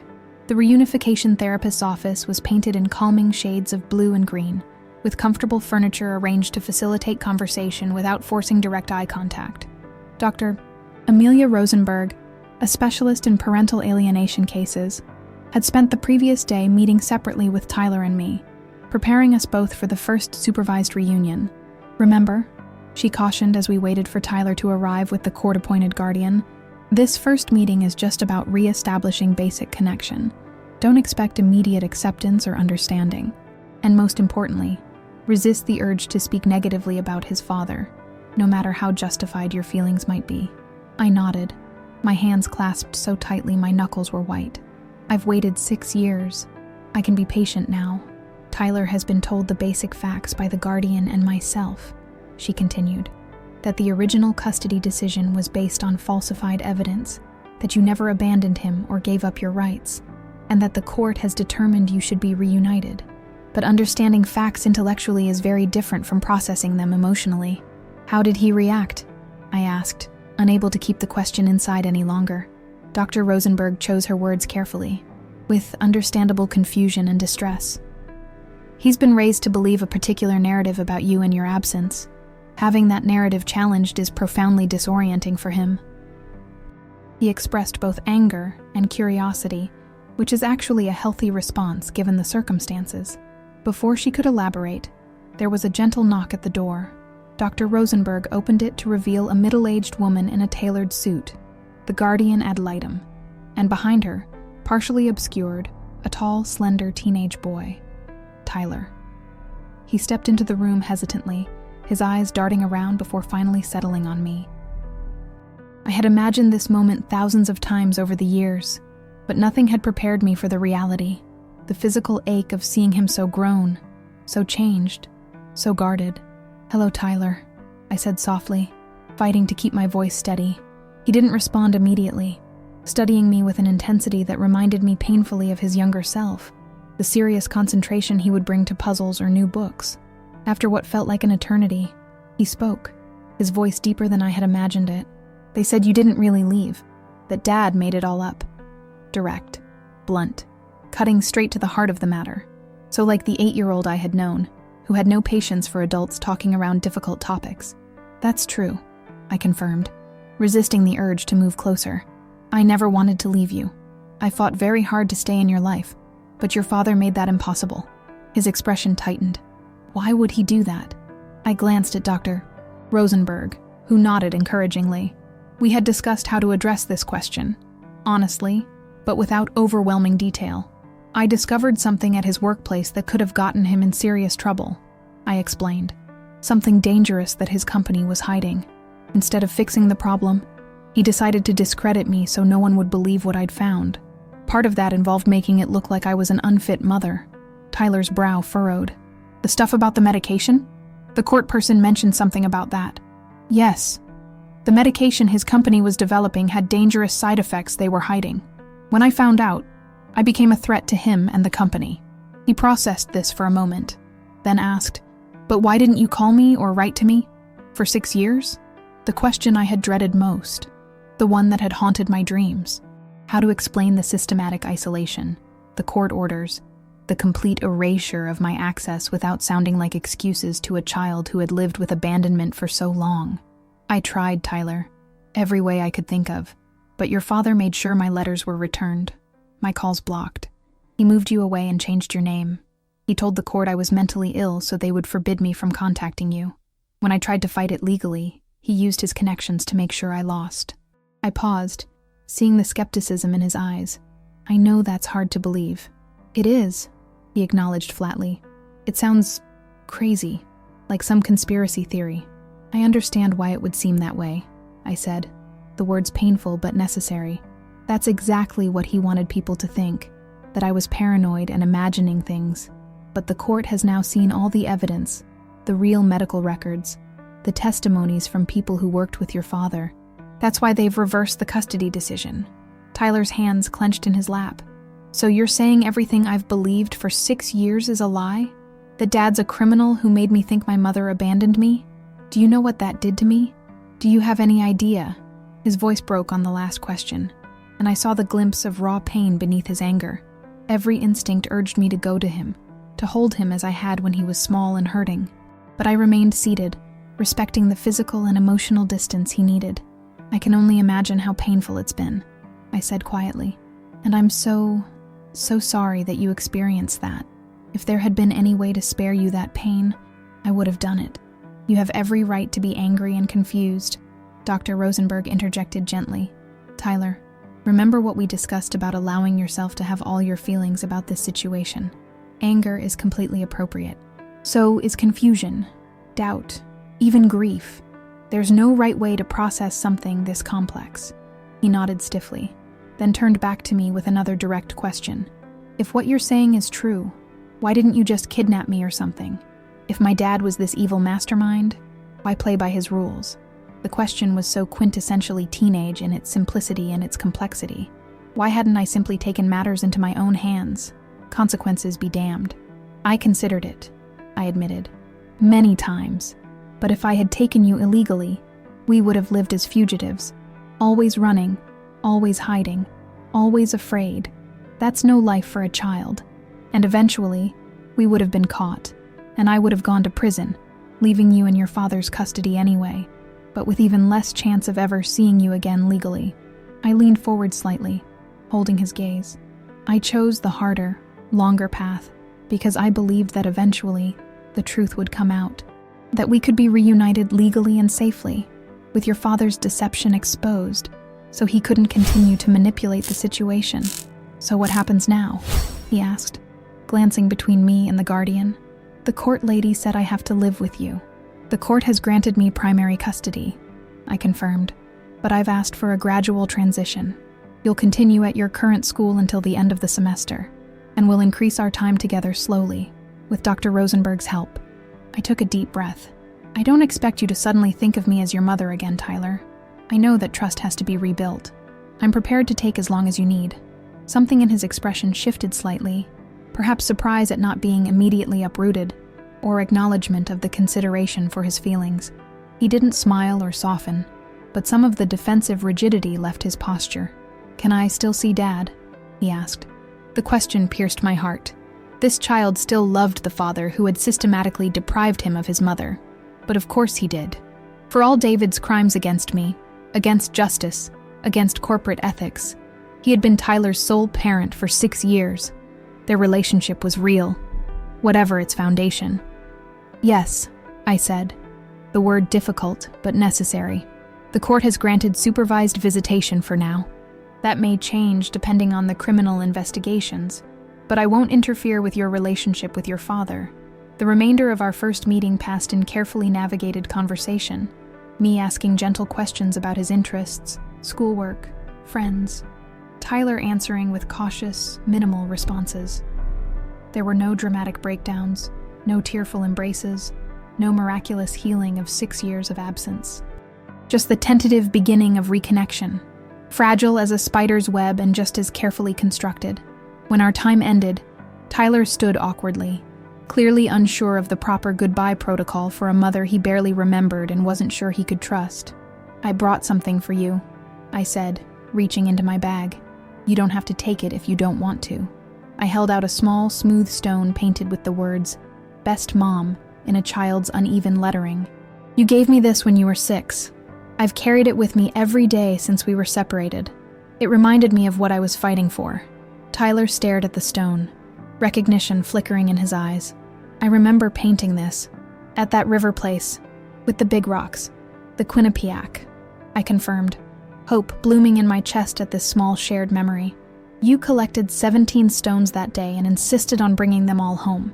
And you said I could keep 3, he continued slowly, the memory emerging from somewhere deep. So I picked the flattest ones for painting. I nodded, tears threatening.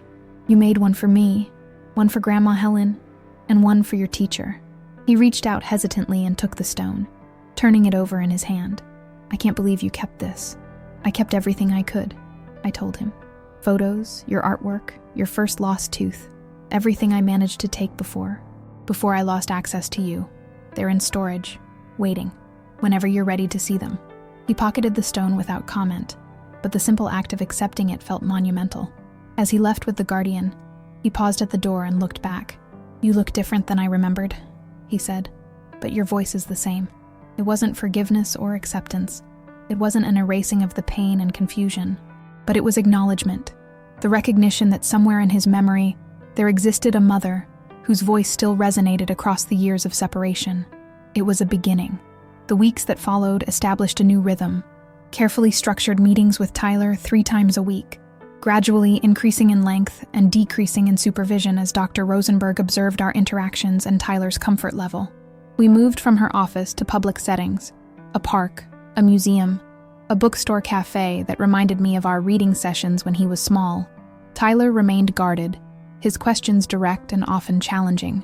He would test my knowledge of his early childhood, verify my accounts against his fragmented memories, probe for inconsistencies in my explanation of the separation. He was fact-finding, building his own case to determine whether I was trustworthy or whether his father's version of reality was the correct one. I answered everything with complete honesty, even when the truth was complicated or reflected poorly on me. Yes, our marriage had been troubled before the Meridian incident. Yes, I had made mistakes as a mother.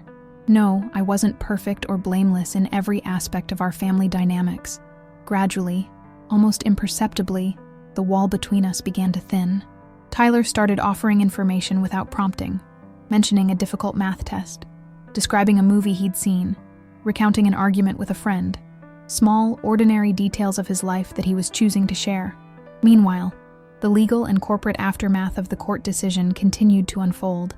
David was placed on administrative leave from Meridian pending internal investigation.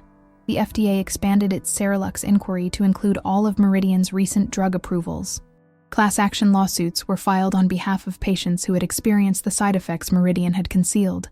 I maintained my promise not to disparage David to Tyler, even as the evidence of his crimes mounted.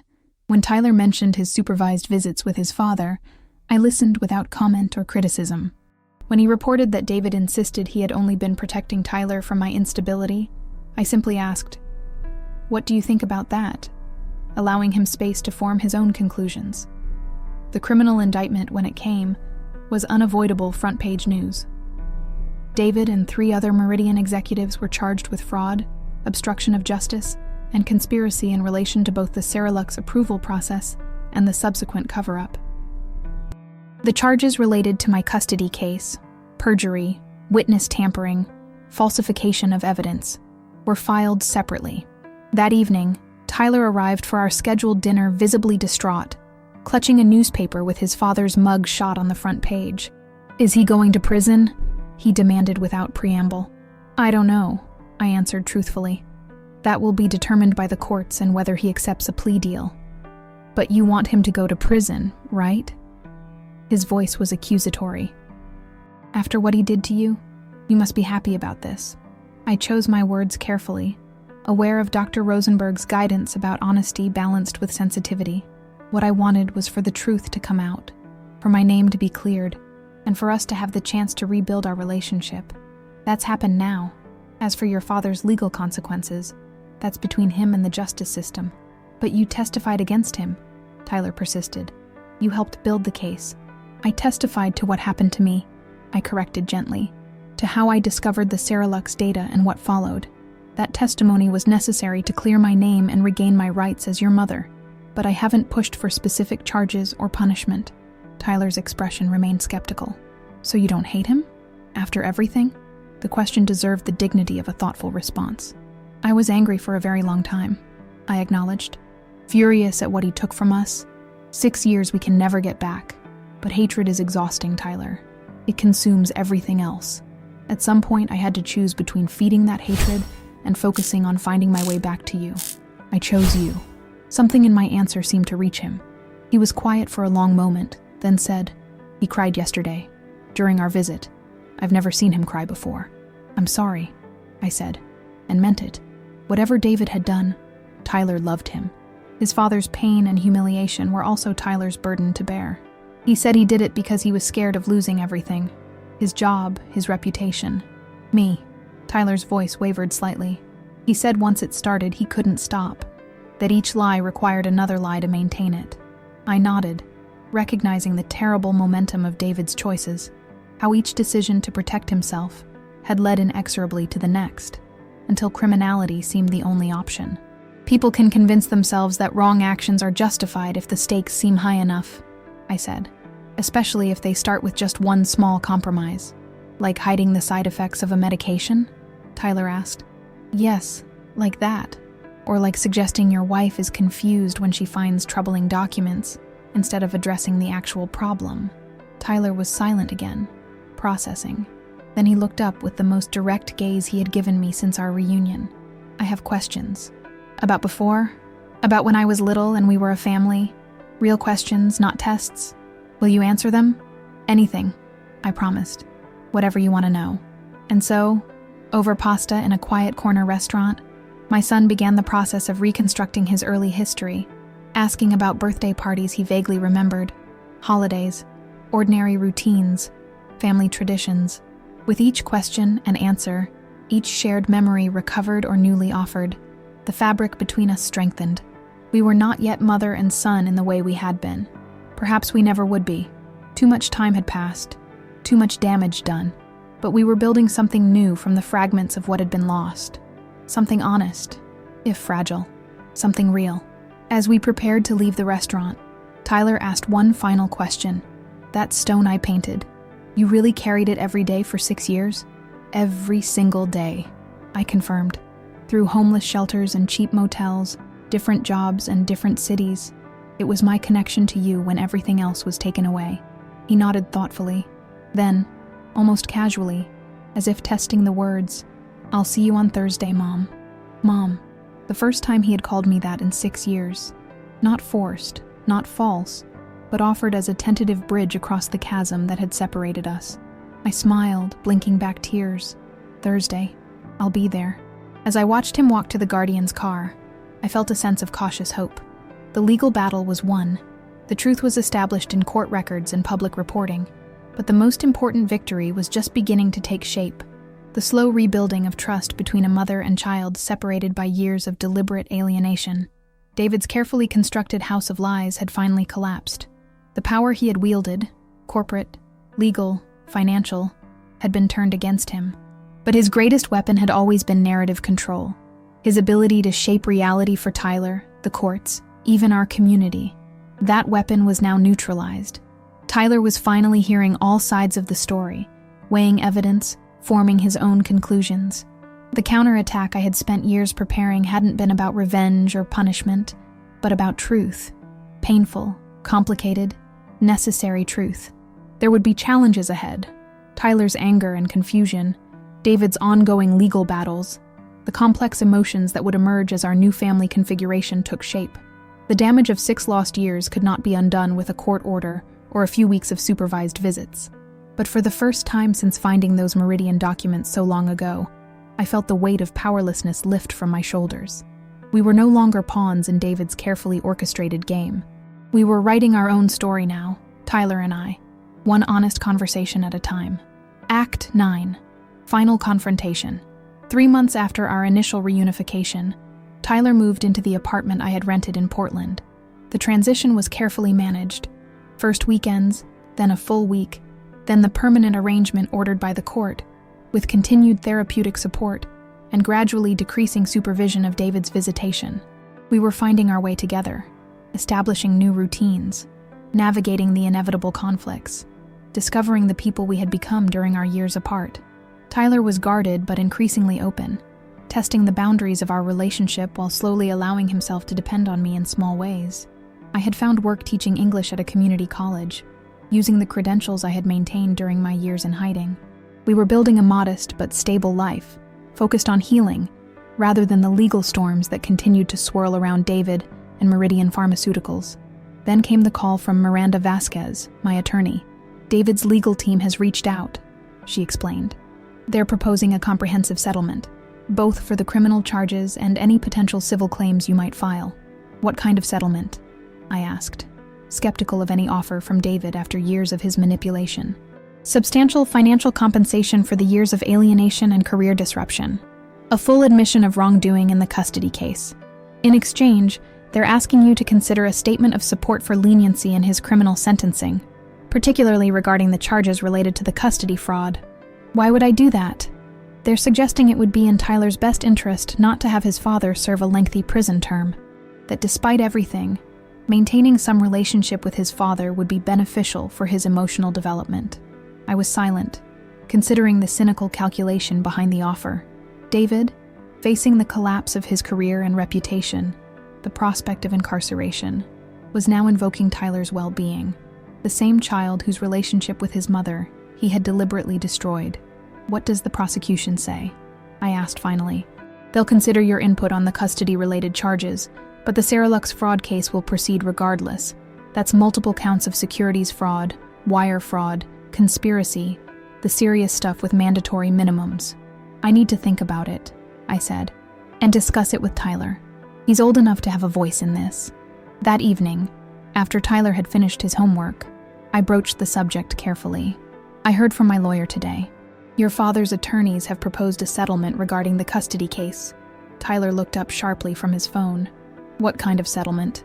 I explained the offer in simple terms, watching his face for reactions. Part of what they're asking is that I support a more lenient sentence on the charges related to our case. I wanted to know how you feel about that before I decide. He was quiet for a long moment, processing. At 15, he had developed a thoughtful maturity beyond his years, perhaps a consequence of having his foundation shaken so thoroughly. Do you want him to go to prison? He finally asked, echoing his question from months before, but without the previous accusation. What I want is for you to have what you need to heal and move forward, I answered honestly. Prison won't give me back the years we lost. It won't erase what happened. My focus is on our future, not his punishment. Tyler nodded slowly.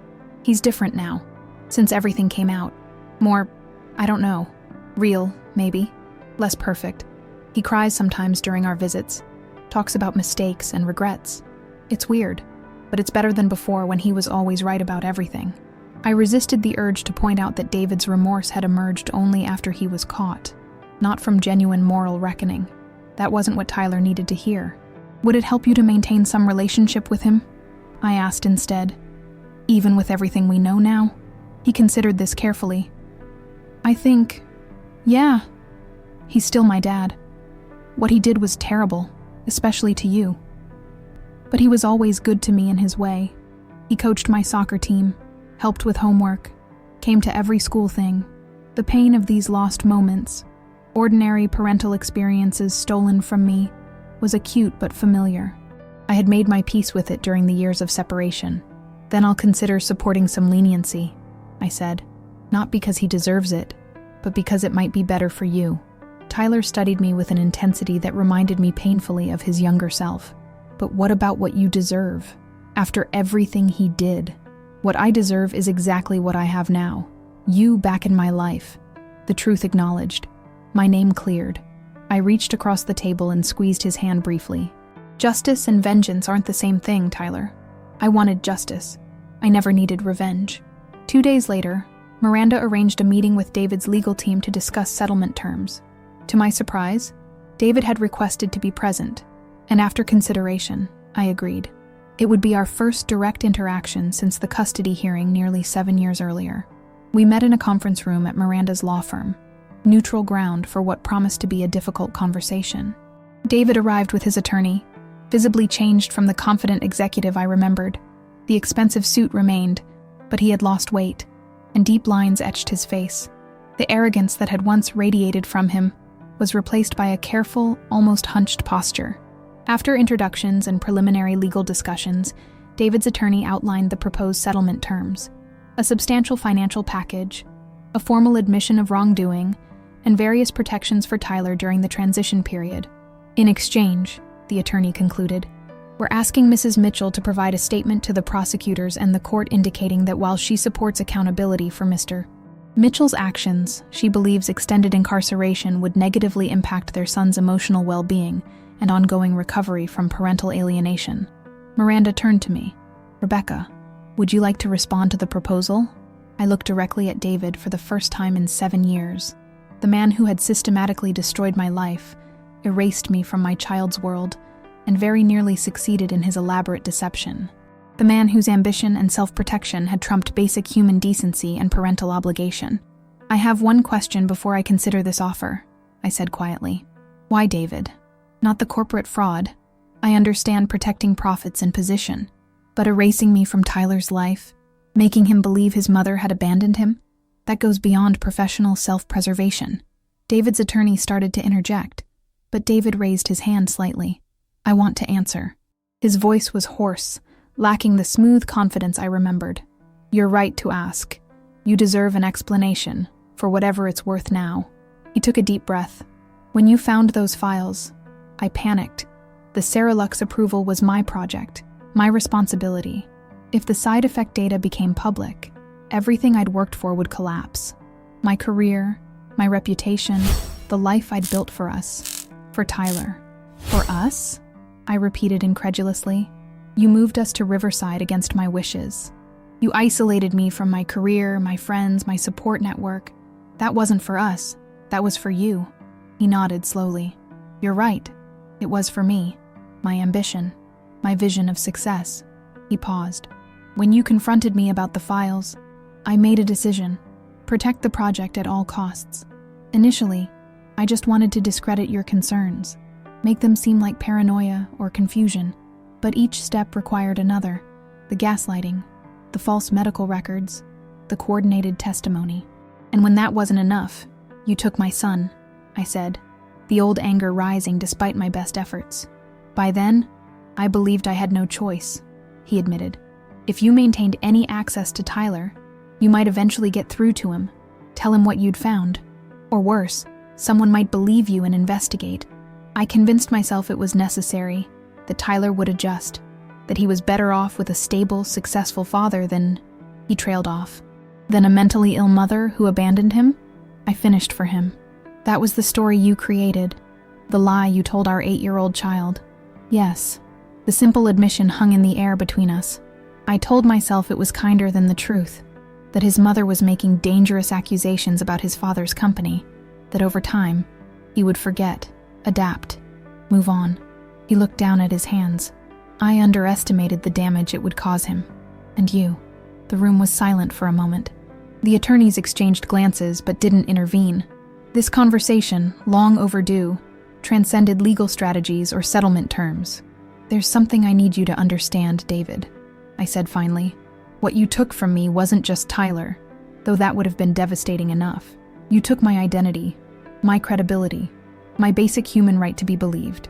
You used every system meant to protect the vulnerable, medical, legal, social, to render me powerless. He nodded, still not meeting my eyes. I know. And you very nearly succeeded, I continued. If Dr. Chen hadn't kept copies of those files, if Eliza hadn't been willing to investigate, if the other whistleblowers hadn't come forward, your version of reality would have prevailed.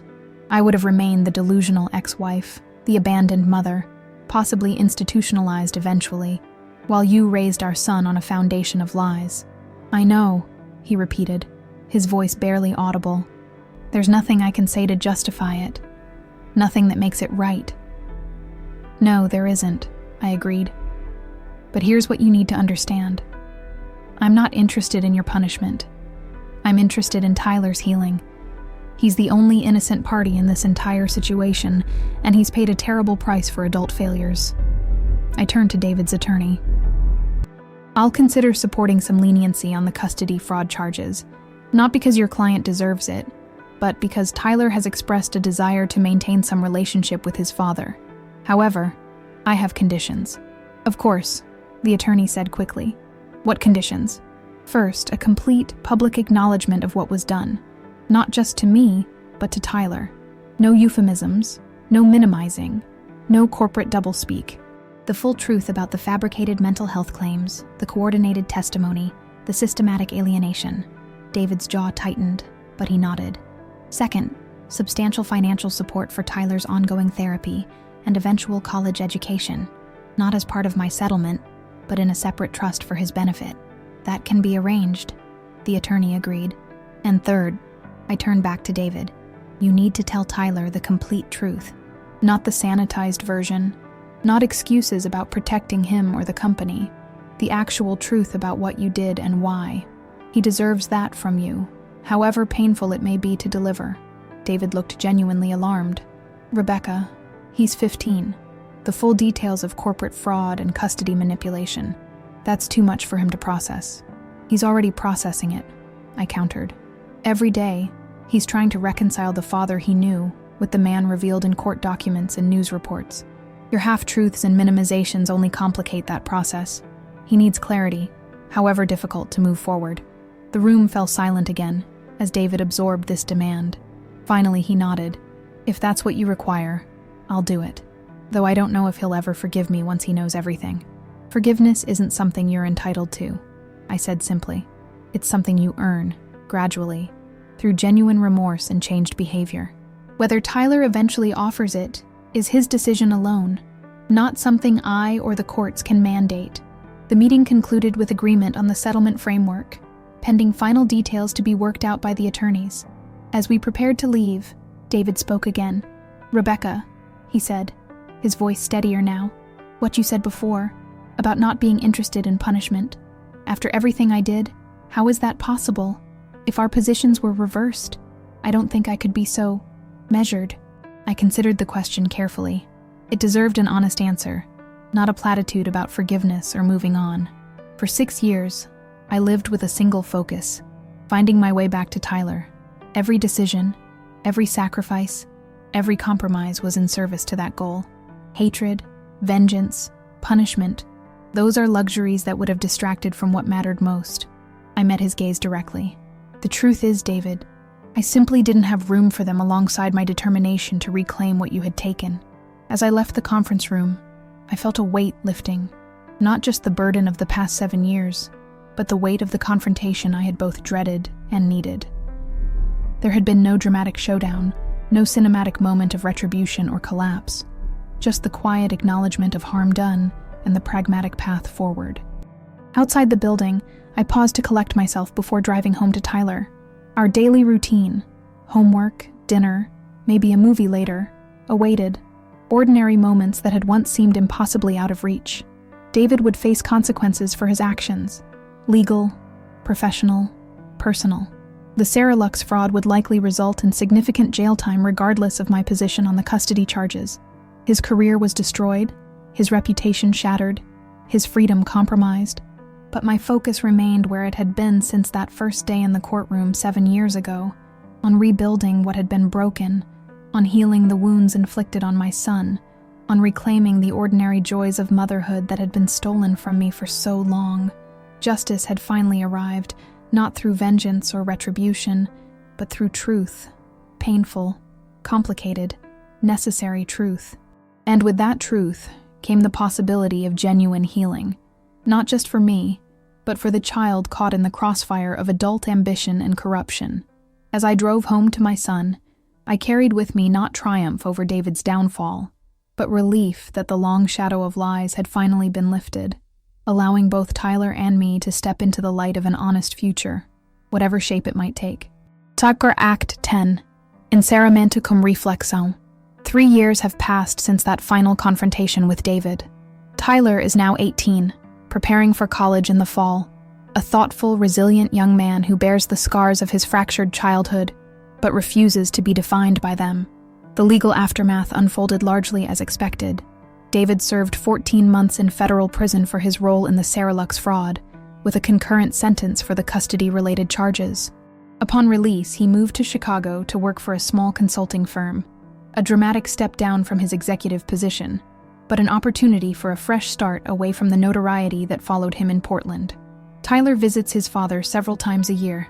Their relationship is complicated, marked by David's genuine remorse and Tyler's cautious forgiveness, tempered by the understanding that trust, once shattered, can be rebuilt, but never perfectly restored. They are finding their way toward something honest, if not what it once was. As for me, I've reclaimed both my professional identity and my personal peace. I teach English literature at a small liberal arts college now, specializing in narratives of resilience and transformation. My students don't know my story. That chapter of my life remains private, shared only with those closest to me. But the strength I found during those years of exile and struggle informs everything I do, every class I teach, every student I mentor. Tyler and I have settled into a relationship that honors both what was lost and what has been reclaimed. We celebrate ordinary moments with extraordinary appreciation. Weekend breakfasts, movie nights, bookstore browsing, simple pleasures made precious by their previous absence. We've developed new traditions alongside recovered memories, building a bridge between the childhood he partially remembers and the young adulthood he's stepping into now. The stone he painted all those years ago, "Best Mom" in wobbly letters, sits on my desk, a reminder not just of what was taken, but of what endured. A mother's love, a child's resilience, the power of truth to eventually overcome even the most carefully constructed lies. Last week, as we packed Tyler's belongings for college, he paused while sorting through his bookshelf. He handed me a worn copy of The Hobbit, the same edition I had read aloud to him chapter by chapter when he was 7. "I found this when Dad and I moved the first time," he said, turning the battered paperback in his hands. "I kept it hidden. It was the only thing I had that reminded me of you, even when I wasn't sure what was true anymore. I used to read it at night sometimes, trying to remember your voice." The simple confession brought tears to my eyes. Even during those years of deliberate alienation, some connection had persisted. A book, a voice, a memory too precious to surrender completely. "I thought you might want to have it at college," I said, once I could trust my voice again. "For the days when you need a little piece of home." He shook his head, pressing the book into my hands. "I want you to keep it, as a promise that I'm coming back, that we won't lose each other again." We held the book between us, this small, tangible symbol of what had survived against impossible odds. Not just a mother's determined love or a child's resilient spirit, but something forged in the crucible of our shared loss and recovery, something unbreakable. "Tyler," I said, choosing my words carefully, "what happened to us was a tragedy that can never be fully repaired. The years we lost can't be recovered. But what we've built since finding each other again, that's entirely ours. Created together, one day at a time, with complete honesty about the past and hope for the future." He nodded, understanding the weight of what I was trying to express. At 18, he possessed a wisdom and emotional intelligence that belied his years, perhaps a gift born from the complexity he'd navigated, the competing narratives he'd been forced to reconcile.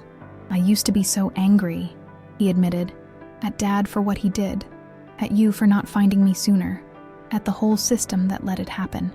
I wanted revenge or justice or something to make it all make sense. And now?" I asked gently. He was quiet for a moment, thoughtful in that way that reminded me so much of the serious 8-year-old I had lost and the remarkable young man I had found again. "Now, I understand that some things don't make sense, that good people can do terrible things out of fear, that systems fail the people they're designed to protect, that healing doesn't mean forgetting or pretending it didn't happen."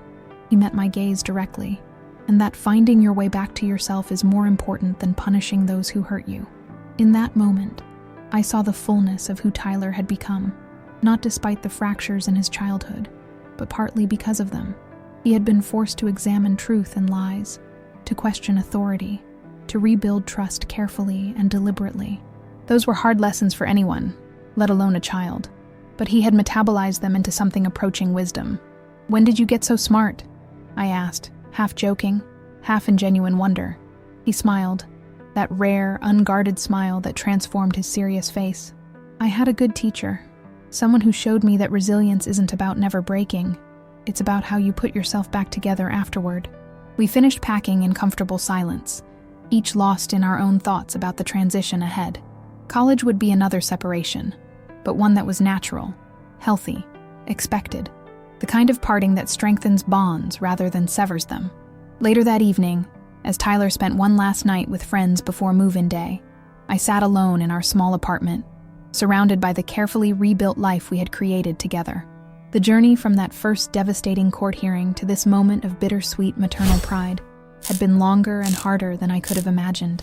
I thought about power, how it can be wielded as a weapon or a shield, how it can corrupt or liberate. David had used his power, corporate, financial, legal, social, to erase me from my son's life, to rewrite our shared history, to control the narrative that shaped Tyler's understanding of family and abandonment. For years, I had felt powerless against that systematic erasure. But in that very powerlessness, I had discovered a different kind of strength, the power of persistence, of truth-telling, of refusing to accept the identity others had constructed for me, the power to rebuild, to reclaim, to begin again without being defined by loss or victimhood. And in doing so, I had offered Tyler a different model of power, not domination or control, but resilience and integrity. Not perfection, but authentic healing. Not vengeance, but the courage to face truth, however painful, and move forward with clear eyes and an open heart. Tomorrow, we would drive to campus together, unload his belongings, say our temporary goodbyes. I would return to an apartment that would feel too quiet for a while, to a life transitioning once again into a new chapter. Tyler would begin his independent journey, carrying with him both the scars of his complicated childhood and the strength that came from surviving it. The justice I had sought for so long wasn't found in David's downfall or punishment, satisfying as those might have been in some primal way. It was found in this moment, in Tyler's resilience, in our rebuilt relationship, in the truth finally acknowledged, and the future now possible because of it. "Mom, why didn't you fight for me?" he had asked that day in the coffee shop 3 years ago, his eyes filled with years of cultivated doubt and abandonment. The answer was simpler than the elaborate evidence we had gathered, the legal battles we had fought, the systems we had challenged. Simpler and infinitely more powerful. I did fight for you, every single day, with every breath and every heartbeat, not with weapons of destruction, but with the quiet, unstoppable force of a mother's love, not by becoming like those who had harmed us, but by remaining steadfastly myself, even when the world insisted I was someone else entirely. And in that fight, long, lonely, seemingly impossible, I discovered that the greatest power doesn't come from controlling others, but from refusing to surrender the truth of who you are, no matter how many voices insist otherwise. That is the legacy I hope to leave my son. Not perfection, not unbroken happiness, but the unshakable knowledge that he is deeply, completely loved. That truth, however painful, is better than comfortable lies. That justice, however delayed, is worth pursuing. That healing, however difficult, is always possible. And most importantly, that sometimes the greatest act of courage is simply to persist, to continue believing in yourself when all evidence suggests you shouldn't, to keep fighting when victory seems impossible, to hold fast to love when hatred would be easier, to remember always that your worth is not determined by those who would diminish you, but by the strength you find in continuing to stand, continuing to speak, continuing to love, even when the world has given you every reason to fall silent and surrender. That is the victory I claimed, not over David, not over the systems that failed us, but over the darkness that threatened to consume my belief in justice, in truth, in the possibility of reunion. A victory not of vengeance, but of reclamation, of coming home to myself, and in doing so, finding my way back to my son. Some battles leave no winners, only survivors. But sometimes, survival itself is the greatest triumph of all.